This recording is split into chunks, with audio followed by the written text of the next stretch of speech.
Some 20 years ago, in the fascinating city of New Orleans, destiny decided to make a dream come true. And this is the true story of that dream, which began here at Tulane University. The dreamer was William Spratling, professor of architecture. His friends considered him a good fellow, but not very practical. Teaching architecture appealed to his artistic temperament, but he knew that at any moment he might give up his job. For within him was a great restlessness. He was happy enough in New Orleans, but the classroom was too monotonous for this young man. What stirred provocatively within him was the irresistible urge to go places, to break away in search of new horizons, and the enchanting pictures of far-off places were some of the stuff his dream was made of. So he went about his daily duties while he cherished a different existence. Perhaps his hard-headed friends were right. He was being very impractical. But fate found a way to fulfill his fantasies. It was an invitation by the National University in Mexico City to give a special course of lectures on architecture. He admired Mexico very much and had already written several articles about that country for North American publications. Here, indeed, was something to his own desires. The venture attracted him, and he wasn't going to turn it down. He didn't hesitate for a moment. Delighted, he wrote the university accepting their offer. And a few days later, the man from New Orleans was really getting into Mexico. As he traveled, his thoughts were full of the adventure which was just beginning for him in this land which had been the cradle of three magnificent American civilizations. He made a survey of the whole country, planning his course of lecture in a setting to nourish the imagination of an artist or an architect. And in this research, he had the opportunity to contemplate the masterworks of Mayan, Toltec, and Aztec civilization, whose architectural styles compare notably with those of ancient Egypt. And when his lectures at the University of Mexico were completed, Bill Spratling seemed to have forgotten that he ought to return to his regular job in New Orleans. One day, as he rambled through the countryside, Bill came upon a sight that attracted him with an almost mystical enchantment.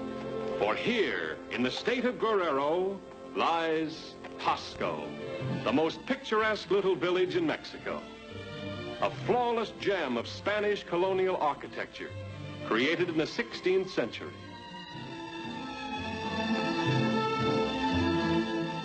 From the earliest times, Taxco had been a source of mineral wealth. Out of this earth, the conquistador Hernan Cortez had extracted the first silver that was sent to Spain. Then, at the turn of the century, the mines were abandoned.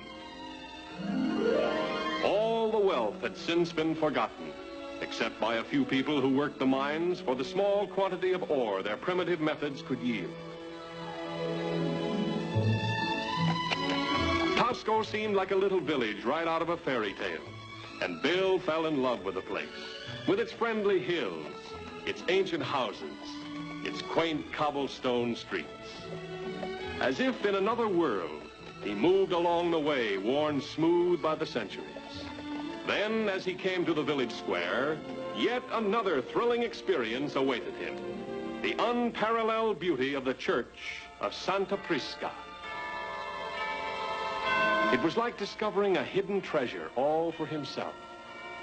He marveled at the sight of this beautiful work of architecture. It was erected in the 18th century with foundations of solid silver as a token of gratitude to Taxco's generous land. So the days went by, and the man from New Orleans lost all track of time as he eagerly studied everything he laid eyes on. Taxco had its own special quality. Every nook and cranny offered a unique, aesthetic pleasure. A wonderful variety of subjects to stimulate the work of painters, sculptors, artists. Well, Bill decided to stay in Taxco somehow or other. He wasn't interested in any other place in the world. Here he felt content, as if he were part of a big, happy family. Everyone in the village knew him. He was no longer considered a visitor, but a member of the community, a neighbor. He didn't give a thought to his dwindling finances. There would be time to think of such trifles later. But the time for thinking of trifles arrived. He managed to arrange a deal with an editor and sold a book called Little Mexico. He didn't make much money, but what did that matter? As long as he was doing the thing he most wanted to do, to remain in these lovely surroundings forever. So 4 years went by, and during this period, the American ambassador, Dwight Morrow, often visited his friend Bill. Both enjoyed the beauty of this place. During one of their conversations, the ambassador expressed the regret he always felt at seeing the abandoned mines. This started Bill thinking, was there some way to make use of this ancient heritage? It was the beginning of a train of thought that persisted in Bill's mind. It was the beginning of a great dream. From then on, Bill's only concern was to make that dream a reality. There must be some way to combine nature's beauty above the land with nature's wealth below it. And the maid, desiring to sell some harness ornaments of antique silver for an emergency, provided part of the solution to his problem. Here, indeed, was the combination of native art and wealth from the abandoned past. Even as he gave her some money to help her out, Bill's mind was busy with his inspiration. Nobody had an interest in buying silver at that time because the price was too low. Why not make the silver desirable in another form? Why not use the silver to make jewelry and art objects? Revive the ancient folk art. Give the whole village a unique and profitable business. Put the abandoned mines to good use. He knew that he was on the right track now, and the dreamer became a doer. Confident that he had a good idea, he went to work on it. It meant long hours of work and inspiration before he could arrive at his first designs. But work was what he wanted, and inspiration was certainly at hand. So he put on paper the beauty his eyes beheld, the sketches that in his mind took form and substance until, as if in a dream, he could see the finished articles. The solid silver jewelry, polished and resplendent, that would guarantee the success of his plan. Yes, Taxco would again be a thriving community. But his sketches were only the beginning. Next, his designs would have to be translated into silver. To bring his creations to life, all he needed was a silversmith who would go in business with him. He was due for a lot of disappointment. What completely held up the project was that in the whole town, no one knew a silversmith or where to find one. Everywhere he went, Bill received the same negative answer. No one knew of a silversmith. No one was able to give him any kind of a lead. In a way, this was natural enough. Silversmiths hadn't worked at their trade for many, many years. But the man from New Orleans wasn't the sort of man who would take no for an answer. He was determined to find the man he was after no matter where the weary search took him. He combed the countryside, stubbornly resolved to succeed in his search. So the exhausting days dragged on. He hadn't seen a house for a long time. Then, one afternoon, as twilight was approaching, Bill wished for a place to rest and spend the night. Good luck was beginning to smile on him. He found a little cottage nestled in the mountains where he could remain for the evening. Bill had no idea how much the success of his quest centered in the friendly peasant watching his approach. He was received with native goodwill and made welcome.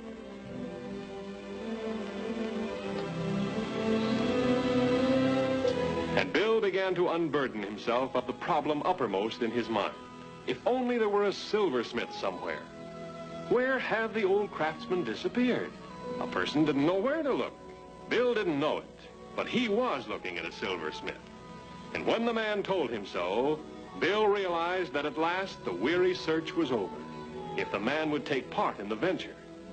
Simply refusing to listen to the peasant's protests that it was a long, long time ago since he was a silversmith, Bill enthusiastically produced his sketches and designs.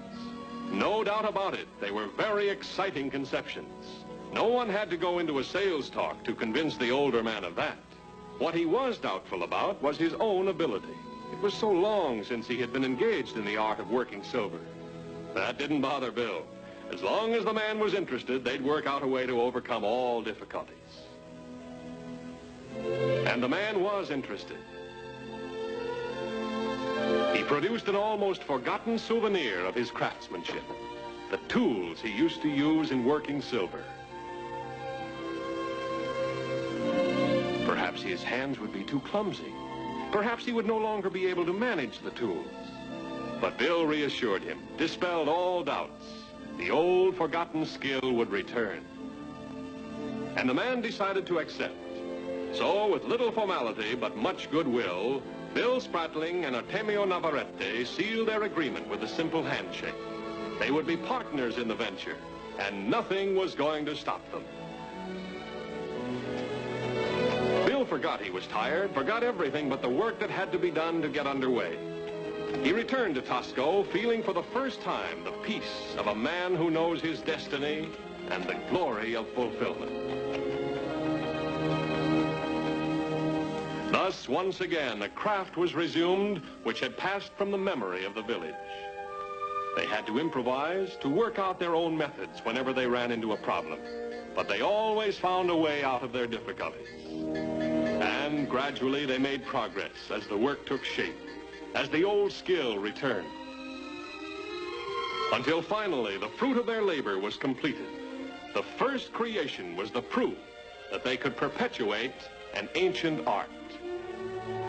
Although they realized that this was only the beginning, that much work and many problems yet remained, artist and craftsman knew the deep satisfactions of successful accomplishment.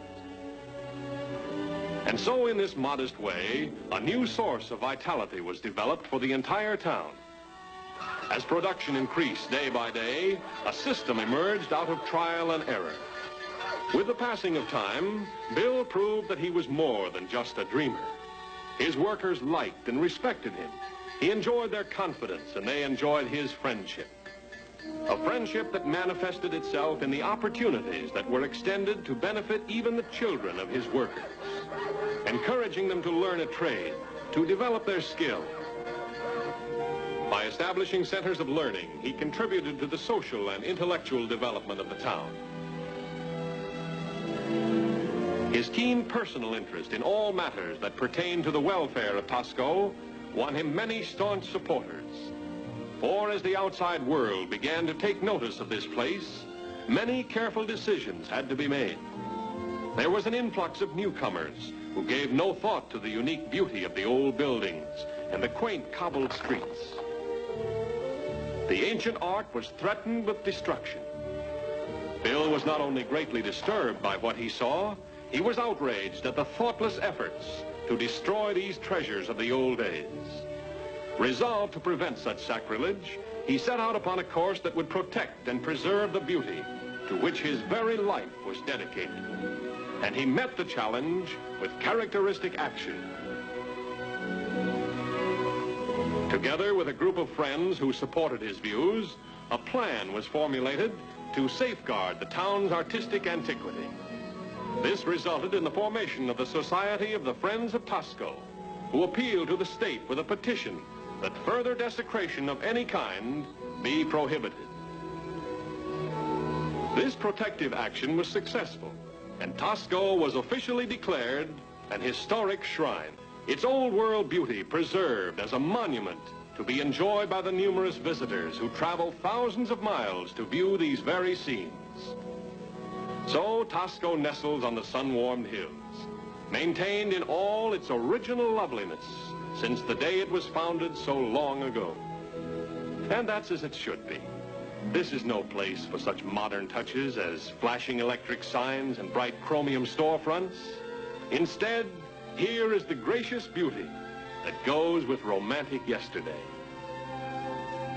As a result of the ideals that Bill has established, Taxco has developed in fame and fortune. Even as he fought for the creation of a rigid code of standards that would be of benefit to the town, so too has he established an ideal relationship between himself and his craftsmen. he encouraged them with his own example of personal integrity and stimulated them with the opportunities that he offered his artisans. For here in his studios that climb the mountainside layer upon layer is the center of a native industry that inspires every silversmith in the more than 600 other shops that have sprung up in Taxco today.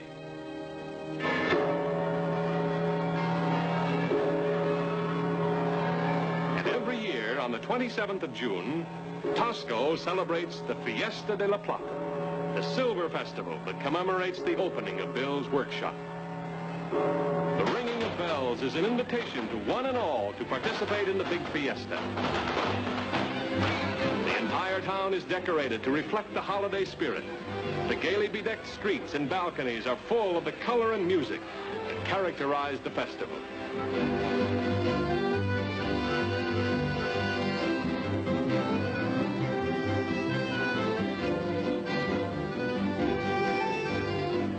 At the banquet, more than 400 workers provide a stirring reminder of the progress that Bill has made since his project started with Artemio Navarrete, the old silversmith. And Bill himself escorts the newly elected queen of the Silver Festival to her throne, where he participates at the coronation. On this day, the workers pay homage to her gracious majesty, in token of which she receives a valuable silver crown.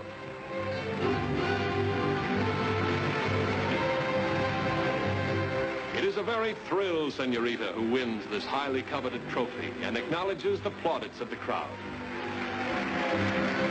And members of the Queen's retinue bask in her reflected glory, looking forward to next year's festival and the hope that one of them will receive this honor.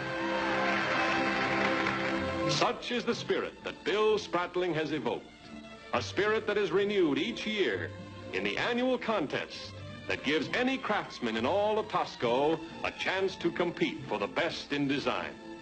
Free material and every facility is made available to each artisan in executing his ideas.